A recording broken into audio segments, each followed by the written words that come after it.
This episode of Weekly Spooky is brought to you by Babysitter Massacre, Daddy's Little Killer, available on paperback and ebook on Amazon.com. A good babysitter is hard to find, especially when they're all dead. Larkin's first night with the Babysitters Club has her filling in for a friend that's blowing off work for a hot date. The simple little lie will have dire consequences that trigger a series of unthinkable events and spurs a killer's need for revenge. With the bodies and suspects stacking up, can Larkin unmask the Kohler slasher? Or will she become another victim of Daddy's Little Killer? From the twisted mind of Weekly Spooky writer David O'Hanlon comes the first book in the Babysitter Massacre franchise series created by me. So check it out right now. Babysitter Massacre, Daddy's Little Killer, available now on ebook or paperback at Amazon.com. What's that? You want to be scared? Come with me.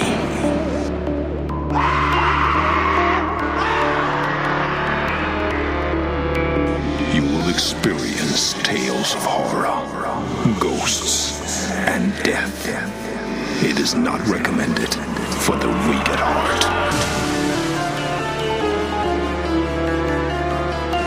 Listen in the dark. It's more fun that way. This is Weekly Spooky. It is Wednesday, and that means we have another piece of spooky on the Weekly right here, and I am your host and narrator, Henrik Kuto. Thank you so much for joining me. We have something extra special this week because it is the Valentine's Day season, and what is more romantic than being scared? I mean, fear and sexual arousal share the same physical symptoms. Now, I hope I didn't lose you on that one, but it is the truth. So, but before we get to the story, I just want to say, please do subscribe, do leave a review on your favorite podcast service. Also, if you get a chance, head over to WeeklySpooky.com and throw us a little bit of support. Now, it could be by joining our Patreon, which is an excellent way to keep the show afloat. This is our 70th episode, by the way, which is wild to me and very exciting. You can also get a t-shirt, a hat. You can buy the new book that you heard about at the beginning of the show, or you can just send me an email. Let me know how you're enjoying the show, or even send me a story of your own. We've gotten some new submissions recently, which will be airing in the next few weeks, and I'm very excited about that. But this week, it's all about love. And many of you out there may be sitting at home right now listening to a podcast on Valentine's Day, and it's not exactly the most romantic situation you dreamed of. But Valentine's Day has always fascinated me for one major reason, and that is the secret admirer. People fantasize about getting flowers and wondering, who are they from? It's the only time of year that we crave to be stalked. It's the only time of year that we hope someone is watching us and we don't realize it. A little weird. Well, my friends, don't you think that might attract some borderline personalities? It might attract some people you don't necessarily want. But then again, you just never know who's watching, who's noticing you, and who might just believe they're in love with you. So let's get to the story right now, and I'll be back afterward to talk with you. But for now, let's listen. Be Mine by Shane Migliavacca. She'd just sat down on the bed with the cat snuggling up next to her when the knock came at the door. Blake looked over at her roommate, Cassie, buried in her phone and closer to the door. Door? Cassie didn't answer. Nope. Guess not. Blake looked down at her cat, Dean. Sorry, buddy. She stood as the cat looked up at her, completely disappointed. Blake crossed the small, messy dorm room as another knock came. I got it. Huh? Cassie mumbled. Opening the door, Blake was greeted by Maggie from down the hall. The girl beamed at her from behind a pair of thick glasses. Here, she thrust a pink heart-shaped box at Blake. Thanks, I guess, Blake said, taking the box. Maggie frowned. It's not from me. It was sitting on the table in the lobby with your name on it. Oh, thanks. A box of candy? For her? There was nobody she could think of who'd do something like that. Going to the Valentine's dance tonight? Maggie asked before Blake could shut the door. Nope, got a paper to finish. That sucks. Blake shut the door. It really did suck, but not for the reason Maggie thought. She was struggling with the assignment, dragging her feet on it since day one. Now the deadline was looming.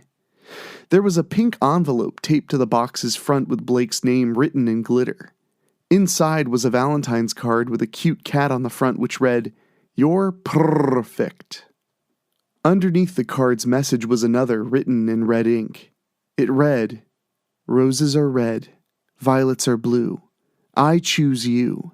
Meet me under the east bleachers at 8 p.m. "What's that?" Cassie asked. "She lives," Blake answered. "Huh?" Blake rattled the box. "Someone left me a Valentine's gift." "You got a secret admirer?" "Guess so. They want me to meet them tonight, under the bleachers. Probably some townie rapist looking to assault a rich college girl." "I'm not rich." "They don't know that. Pop that fucker open," Cassie said, sliding forward on her bed. "Bet there's a human heart inside." "Nope. Candies," Blake answered, popping a chocolate into her mouth. "Damn," Cassie groaned. "Gonna meet this mystery admirer?" "No time for love, Dr. Jones. I've got a paper to finish." Blake pet the cat, still lounging on her bed, before picking up her coat and book bag. "I'm off to the library. Billy's letting me in." "Oh, kinky," Cassie laughed. "There's your secret heart sender." "Billy? I'm pretty sure he's gay." "Well, so are you," Casey stated. "It doesn't work that way. He doesn't have the kind of parts I like." Blake slipped on her coat and rested the strap of the book bag on her shoulder. "What about you? Meeting Steve at the dance?" Cassie's gaze drifted over to her phone lying on the bed next to her. "Nah, he's busy tonight. Just gonna chill here with the cat and some TV." "Oh, sorry. I knew you were looking forward to it." A smile crept across Cassie's face. "Hey, we could go together." Blake could see the hopeful look in her friend's eyes, which made what she had to say painful. I'm sorry. I wish I could," she said. "If I don't hunker down and finish this paper, I can't screw up. My parents sacrificed a lot to get me here."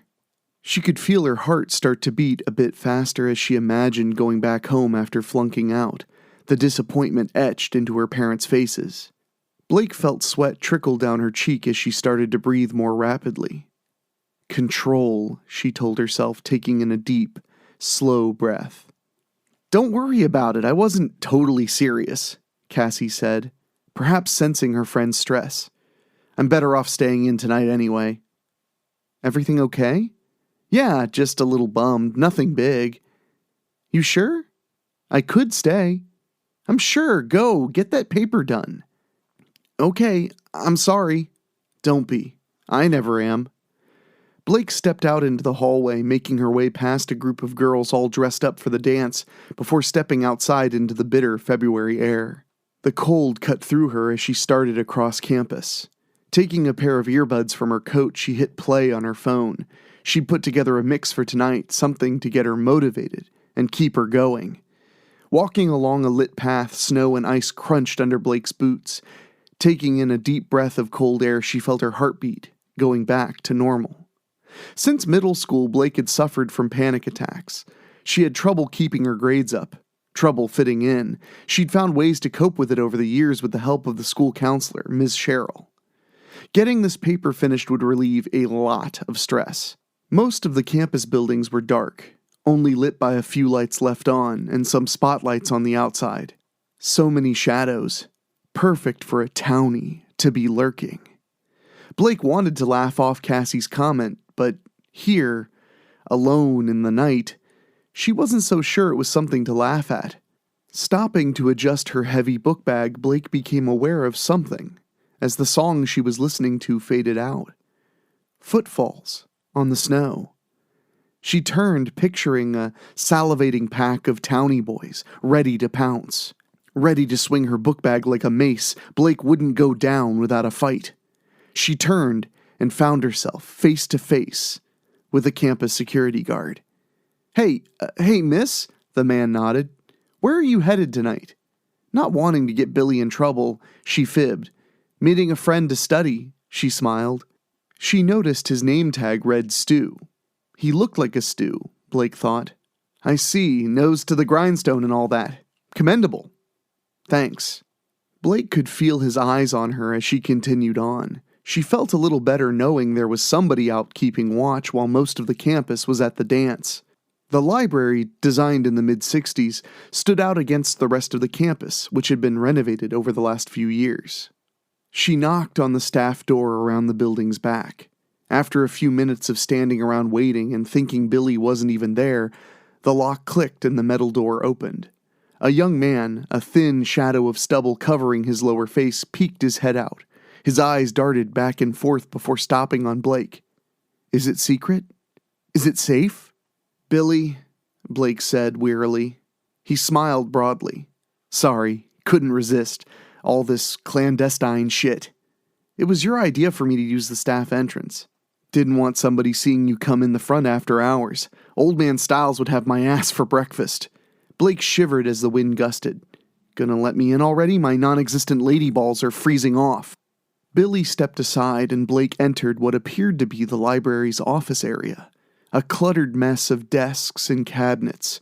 From somewhere in the library, Elvis crooned away as they stepped into the main room. Only half lit, the library was a maze of bookshelves and shadows. "Feel free to set up shop anywhere. I'll be down here doing inventory a while, so don't worry about getting the boot." Blake smiled. "Thank you for this. There's just too much chaos back at the dorm to focus. Besides, Cassie didn't go out tonight." "Oh, she didn't go to the dance?" "Nah. Got stood up. Kinda the same for me. All my help bailed so they could go to the dance." "Well, at least you got the king." "Music isn't going to be a problem, is it?" "Nope. Brought my own." Blake pointed to her earbuds. "Where's it coming from anyway?" "Old man Styles has a record player hooked up to the PA. He's got a shit ton of vinyl in his office." Billy pointed over his shoulder at the head librarian's office. "Helps the night go by quicker." Blake headed upstairs and plopped down at a desk off in a corner. With her paper and reference material laid out on the desk, Blake popped open an energy drink and took a sip. Sweet, sweet caffeine. She unpaused her music and got to work. Cassie's finger hung over the send button. How long ago had it been since she'd sent it? She wasn't sure. She read the message again. "I know about the two of you." The message remained unseen by Steve. A part of her regretted sending it, the part that still loved him, even though she'd seen them together. Fuck it. Fuck him, the shit. More cheaters coming up after this, the TV promised. Cassie pet the cat lying next to her. "Here I am on Valentine's Day petting my gay roommate's pussy, watching cheaters all alone." Cassie groaned, tapping the back of her head against the wall. "Sorry, kitty, but I gotta bounce." Cassie put on some lipstick, looking at herself in the mirror. "Fuck you, Steve." Putting on her jacket, Cassie looked at the cat curled up on her bed. "I'll leave the TV on for you. Learn from cheaters, pal. Don't fall in love." Snow had begun to fall, whipped along by the wind. Cassie was in the mood to do something bad. She could head to the dance, maybe find some action there. No. All those couples, dancing, kissing, she'd feel more alone than back in the dorm room. Instead, Cassie headed towards the library. She hugged herself as the wind blew across the path, swirling snow in its wake. Cassie approached the sliding glass door and peered inside. She knocked on the glass. "Hello? Anybody around?" She shivered and knocked on the window again. There seemed to be music coming from inside. Someone had to be in there. "Hey, anybody alive in there?" "Keep it down!" a voice barked at her from inside. Billy glared at her from over a stack of books. Cassie frowned. "Sorry, geez. Is Blake in there?" "Why? I'm her roommate. I gotta tell her something." Cassie shivered. "Please." Billy shook his head. "Go around back." "Thanks." Going around the back of the building, she saw the door open and the young man motioned for her to hurry up. He slammed the door shut behind them as Cassie silently gave thanks for the heat. When I invited Blake to study here tonight, I didn't think it was an open invitation. Billy, Cassie asked, Blake didn't tell me you were such a grump. He laughed. I just don't want to get my ass in trouble. This job helps pay the bills. Cassie looked him over. I don't see any trouble with your ass. This visibly threw him off. So Blake is upstairs studying. I can show you the way. No need to show me. I've been here before. I know her hangout spot. I've noticed you around. Really? A loud knock from the front of the library startled the both of them. What the fuck? Billy complained. Are you expecting somebody? No. Unless the cat followed me. Bill Murdoch? A man hollered from outside. Shit, Billy said. Stay here. Stay hidden. Billy left the office. Cassie could hear him talking to the other man, music from the speakers obscuring some of their conversation. Billy assured him everything was okay. The man laughed, then wished Billy a good night. He came back looking harried. Everything cool? Cassie asked. Yeah, just the security guy making his rounds. You better head up before someone else shows up. Stu almost made it back to the security hut, as he called it, when his phone rang. The Psycho theme ringtone told him all he needed to know. He didn't want to answer it, but ignoring it would be worse. Hi, honey, Stu tried to sound happy as he answered. What are you doing? Walking my rounds.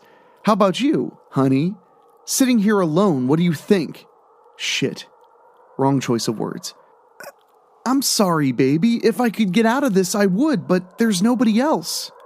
Tell me the truth. You're not banging one of those young college floozies, are you? No. He tried to reassure her. I never would. I love you. Somebody giggled. Are you laughing at me? He asked. The hell are you talking about? The childlike giggle came again. This time, he was sure it wasn't his wife. Okay, who's out here? Another giggle came from somewhere in the dark, just off the footpath. Stu took out his flashlight and shined it into the darkness. He expected to see a couple of students pranking him, but instead, there was nothing. Stu, what the hell is going on? His wife asked. Sorry, honey, work. Gotta go. He hung up. Stepping off the path, he shined his light over the snow-covered ground. There was nothing out of the ordinary, but a quick flash of movement among the trees caught his eye. More giggling rung out. Look, knock it off, kid. Go back to the dance or the dorm. Unholstering his pistol, Stu approached the trees. If I catch you and you're high on something, your butt will be expelled. His gut instinct was to walk away. Don't give the little punk the satisfaction of playing their game. Sadly, when it came to his job, Stu was a stubborn man, so he went forward. Listen, show yourself. I'll take you in. You can sleep it off on the couch and go in the morning. Sound good? Stu was answered with the sound of glass shattering. Shit. Had to do this the hard way. Ahead, through the trees, Stu could see the side of the visual arts building. The glass of one of the ground floor windows had been broken. Shining the flashlight inside, he could see traces of snow on the dark linoleum floor. So much for a quiet night, he muttered, entering the side door. Rounding the corner, he stopped. Something was laid out on the floor in a straight line leading further down the hallway. Stu bent down, getting a good look at what was sitting on the floor. A little pink candy heart. For the first time he could remember, Stu was scared shitless. As much as he wanted to head back to the hut and forget this crap, he couldn't. He stood gun at the ready and followed the trail of candy. The trail ended in front of a pair of large auditorium doors. Stu nudged the doors open slowly. The large room was completely dark. He advanced slowly down the main aisle, swinging his flashlight side to side. The light danced over the seats, pausing on each one long enough to see nobody. There was only one place left someone could be hiding. The stage. The stage was made up to look like a girl's bedroom. There was a large bed, a desk, and nightstand. As he walked up the wooden steps to the stage, there was an obvious shape under the blankets on the bed. A human shape. "All right," Stu said, gun trained on the bed. "Game's up." He yanked back the blankets in one swift motion, ready to grab the little shit hiding there. A grinning plastic face stared up at him from the human-sized doll that laid there. Suddenly, pain erupted from his left Achilles tendon. He fell hard, sending his gun and flashlight from his hands and across the stage floor. Stu watched as the figure slid out from under the bed and stood brandishing a bloody knife in their gloved hand. The short figure wore a beat-up old army jacket, with a gray hoodie underneath. The hood was pulled up, hiding their face in shadows. They playfully waved at him.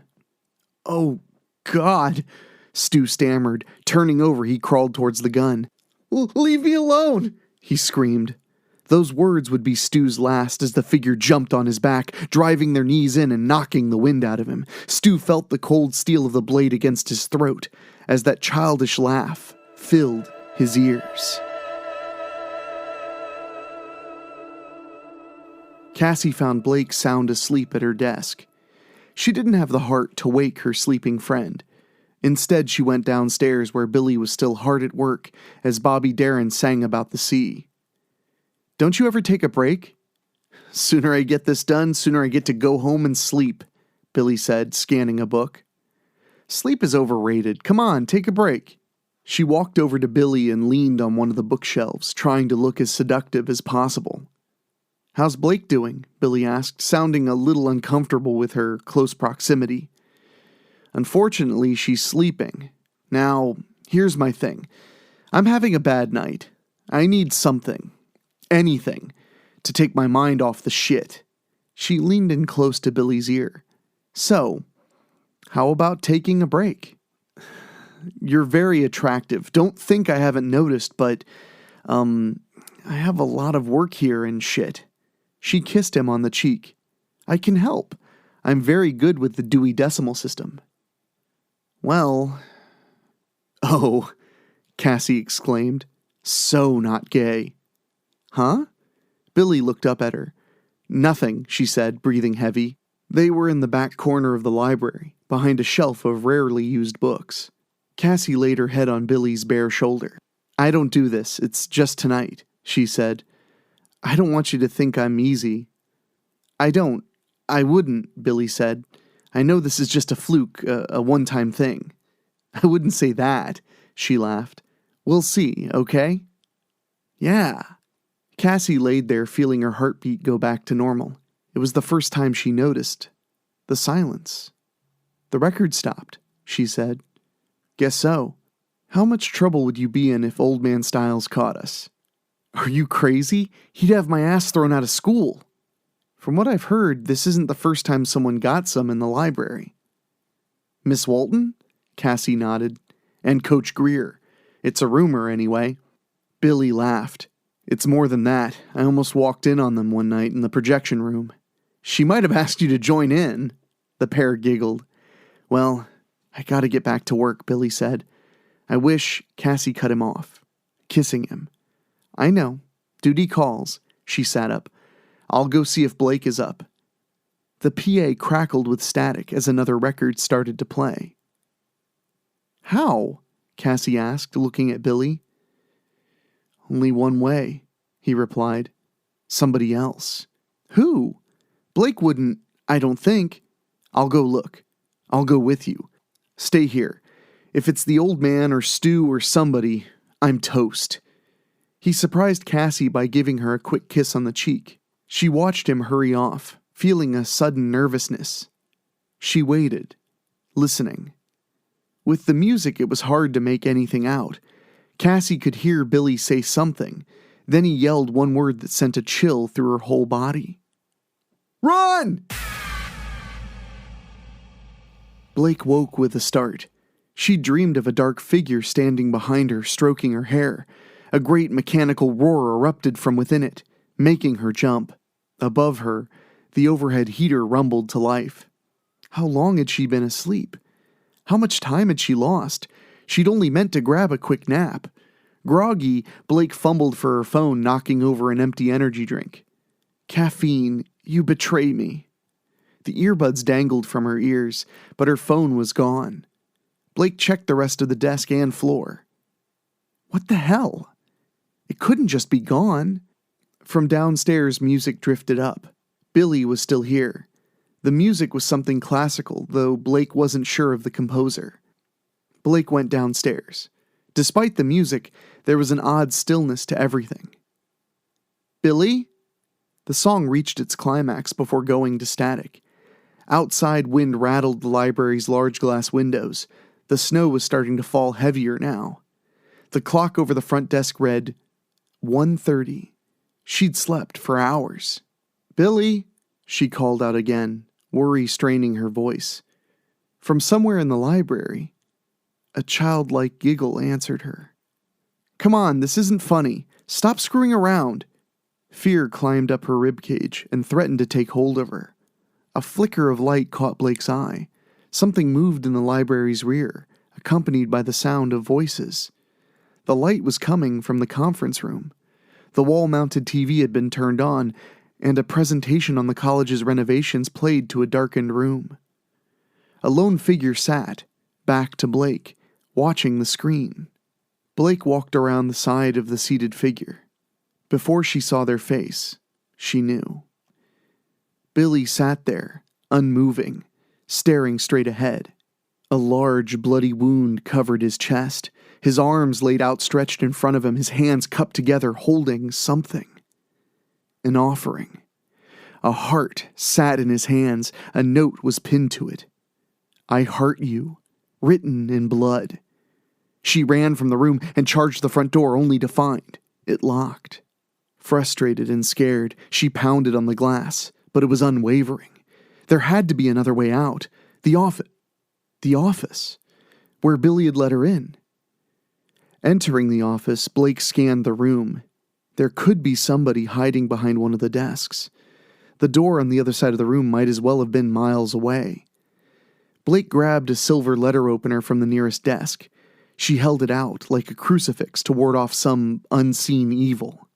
Blake got to the door without incident and found it locked. Shit. She headed back out to the main area. There must be another way out, a fire exit or something. She headed through the center of the library. Something slowly moved down one of the aisles, making Blake stop. Crouching, she slid the letter opener in her jeans pocket. She crawled on her hands and knees, trying to get a better view. Slowly, she pulled a book from the shelf and peered through the gap, coming face to face with Stu, the security guard. His body lay on the ground, lifeless, his head tilted to the side looking straight at her. Her breathing became louder, more ragged, threatening to give her away. Control. A gloved hand gripped her shoulder. Boo! Grabbing a book from the shelf, Blake lashed out, hitting somebody. She didn't stay to see who. She ran, throwing books over her shoulder at an unseen pursuer.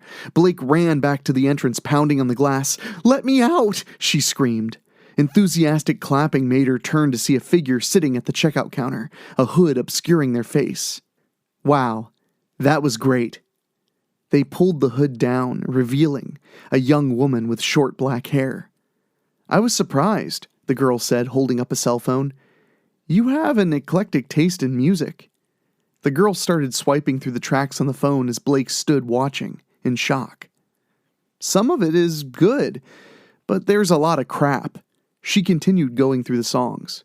Crap, crap, crap. Ooh, she laughed. Barracuda. Tossing the phone over her shoulder.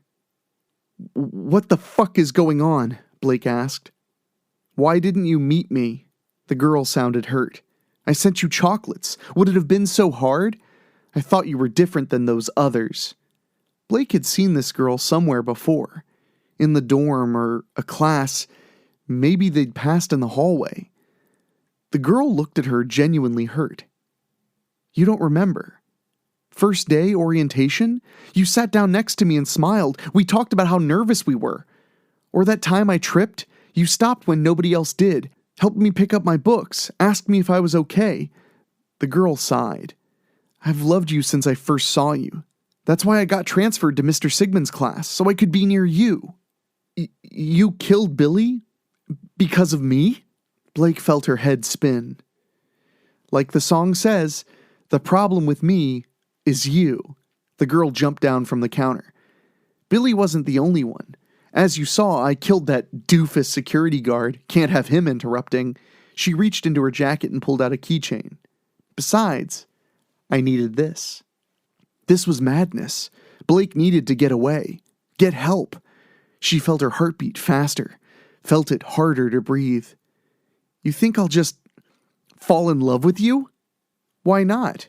You're the only one who ever noticed me. No one else has. They ignore me. Oh God, you insane bitch. I'm in love. Maybe you are, Blake smiled. You did this all for me? She walked towards the girl. I don't even know your name. Terry. My name is Terry. That's a nice name. Blake reached her hand out towards the girl. Her hand slid into her pocket, touching the hilt of the letter opener. Terry grabbed Blake's outstretched arm, pulling her along. Come on, I have one last gift for you. They stopped at the door to Old Man Styles' office. What's behind door number 1? Terry asked. Any guesses? Blake held the letter opener, now concealed under her shirt sleeve. What could this maniac be planning? No? All right, Terry sighed, a little disappointed. She opened the door to reveal a beaten Cassie lashed to Mr. Styles' chair. Terry wheeled her out of the office. Oh shit, Blake took a step back. What have you done? Nothing.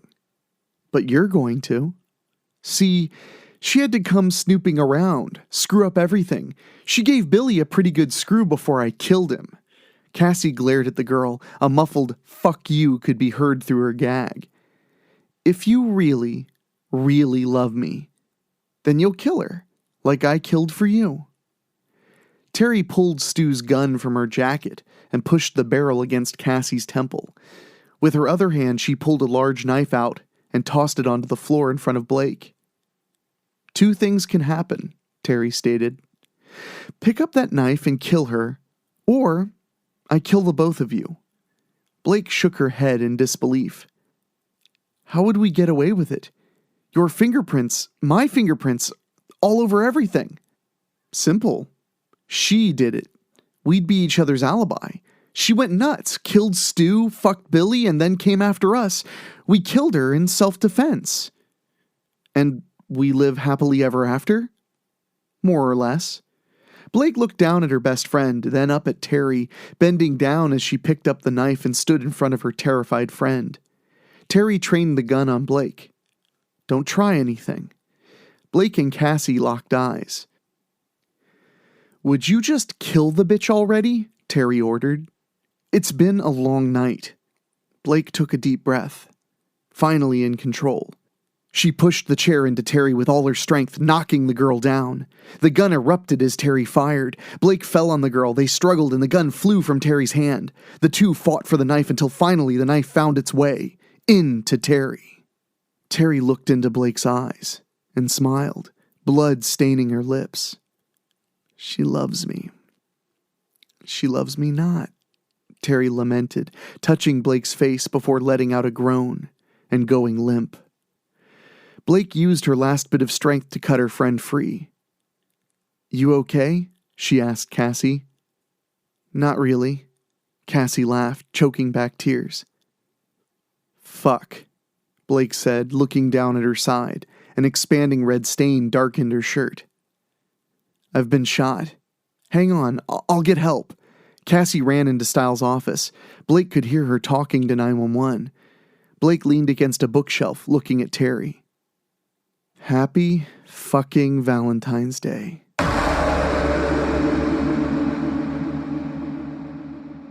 If that didn't put you in the mood, I don't know what would. That was a nice piece of atmospheric fear right here on the show. And I gotta say, I've mentioned before on the show, I'm a sucker for snowy environments. I'm a sucker for winter-themed stories. And last night in scenic Dayton, Ohio, we got blasted with snow. There is snow everywhere. I mean, it's not like my friends in Philadelphia got a week ago, but there's a whole lot of the white stuff everywhere. And while I was recording the story, speaking quietly into a microphone by myself, reading a scary story, there was a knock at the door, and the dog started barking because a local neighbor kid wanted to see if I would be willing to hand over some shekels to shovel my driveway and sidewalk. Scared the crap out of me. So I guess I am entitled to a good scare as well as you guys this week. So and I did enjoy it. So anyway, my friends, before we get out of here, I want to say huge thank you to our supporters on Patreon. We have been running the show now during the pandemic longer than we have not during a pandemic. And the Patreon has really kept things going. It's really allowed me to take the time every single week to do this show and to do holiday specials and things like that. So please, if you're enjoying the show, go to WeeklySpooky.com, and for as little as $1 a month, you can support us on Patreon, or you could even become a podcast booster and get your name read at the end of every show, like these fine folks: Karen Weemet, Jeff and George Hilton, Craig Cohen, Rob Fields, and Kevin Fry. Thank you guys so much for helping me make Wednesdays just a little scarier. So anyway, my friends, I'm going to get out of here, and we'll see you next Wednesday with yet another scary story. So for myself, for my producer Dan Wilder, for my wonderful composer Ray Mattis, we'll see you then. And until then, please stay scared, and happy Valentine's Day. Be mine. My heart and other organs belong to you. All right, talk at you later. Thank you for listening. Make sure to find your way back next week. But for now, you are safe. Trust me. Ha ha ha ha ha ha!